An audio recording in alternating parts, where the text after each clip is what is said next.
Unemployment in the United States has dipped to 13.3% in May, and beating expectations of 19% or higher. New labour data shows some 2.5 million jobs were added in May. Total job losses have exceeded 20 million since American states began shutting down non-essential businesses. There are signs that the US labour market may be stabilising. Experts note layoffs eased considerably in the second half of May as lockdowns themselves eased. The US Labour Department also says new weekly jobless claims dropped below 2 million last week for the first time since mid-March. Now, for more on this, Simon Marks joins us from Washington, D.C. Simon, economists expected jobless rate to hit 20%. It's come in a bit lower than that. Tell us more about why.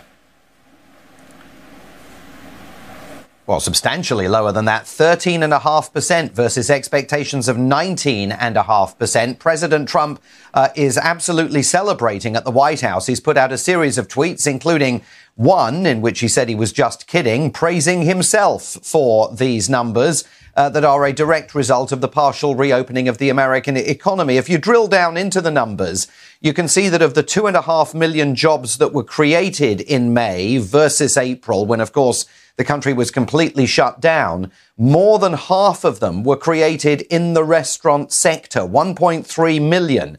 So it's clearly restaurants reopening partially or fully, depending on which part of the country that you're in, that has basically turned things around in this particular jobs report. There are some economists out there who are questioning the way in which some of this data has been recorded and who suspect that the unemployment number might be slightly higher than that 13.5%. But look, this is going to be a very big day on the financial markets because this is definitely better than forecasters were anticipating. The President of the United States says this is proof that he was right to say that it's time to put people back to work and to reopen the economy in places where it had been shuttered for so many weeks. And I think it's also worth underscoring that this is all coming at a point where the White House and Republicans in Congress are talking about pumping another $1 trillion in stimulus into the economy, part of it on infrastructure spending,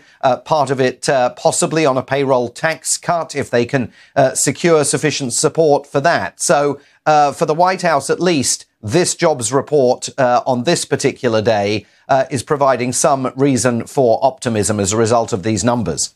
All right. Thanks for that, Simon. Simon Marks speaking to us from Washington, D.C.